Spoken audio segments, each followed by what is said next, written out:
ஒருவேளை 2025இல் இந்தியா மற்றும் பாகிஸ்தான் போர் போட்டிருந்தா, தெற்காசியா எப்படி இருந்திருக்கும் என்று நினைத்துப் பாருங்கள். Welcome to Arima media.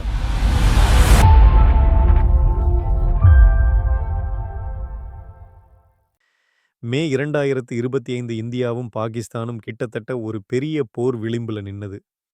Pahalgam தாக்குதலுக்கு பதிலா இந்தியா ஆபரேஷன் சிந்தூர்னு சொல்லி பாகிஸ்தானுக்குள்ள உள்ள தீவிரவாத முகாம்கள் மேல தாக்குதல் நடத்தியது. அதுக்கப்புறம் பாகிஸ்தான் ட்ரோன் ஏவுகணை தாக்குதல்களோட எதிரடி. 4 நாள் 2 பக்கமும் மூச்சை அடைக்கிற பதற்றம். ஆனா அமெரிக்கா, ஐநா, மற்ற நாடுகள் தலையிட்டு போரை நிறுத்தினாங்க.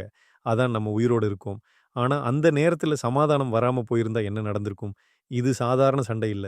2 பக்கமும் அணு ஆயுதம் வைத்திருக்கும் நாடுகள். நேருக்கு நேர். முதல்ல களத்துல இறங்குவது வழக்கமான படைகள் தான்.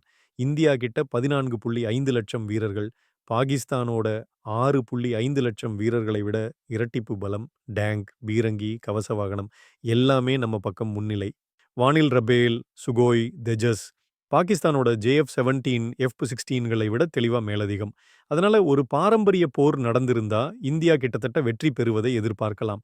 ஆனா பாகிஸ்தான் தோல்வியோட விளிம்புல தள்ளப்பட்டா, அந்த நேரத்துல அவர்கள் எடுக்கக்கூடிய கடைசி முடிவு அணு ஆயுதம். இரு நாடுகளும் கிட்டத்தட்ட 170 அணுகுண்டுகள் வச்சிருக்கிறாங்க.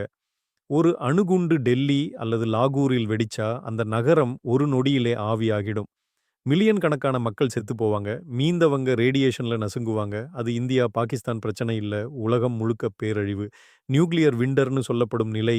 சூரிய ஒளியே பூமியை அடையாது. விவசாயம் அழியும். பட்டினி உலகமெங்கும் பரவும். சண்டை வெடிச்ச முதல் நாளே பங்குச்சந்தை வீழ்ச்சி, பொருளாதாரம் முடக்கம், வெளிநாட்டு முதலீடு வெளியேறல் எல்லாமே நடக்கும். சீனா பாகிஸ்தானுக்கு ஆதரவா நிக்கலாம். அமெரிக்கா, ஐநா இந்தியாவை சமாதானத்துக்கு அழைக்கும். ஆனா ஒரு முறை குண்டு வெடிச்சா அதுக்கு பிறகு வெற்றி தோல்வி கிடையாது. அழிவு மட்டும்தான். அதனால தான் சொல்றாங்க, அணுபோர்ல யாரும் ஜெயிக்க முடியாது. எல்லாரும் தோற்குறாங்க. போர் என்பது பலம் இல்லை. அமைதிதான் உண்மையான சக்தி. பிரச்சனைகளுக்கு ஆயுதம் அல்ல, பேச்சுவார்த்தை தான் தீர்வு. அதுதான் மனித குலத்தை காப்பாற்றும் ஒரே வழி. வீடியோ பிடிச்சிருந்தா சப்ஸ்கிரைப் பண்ணுங்க.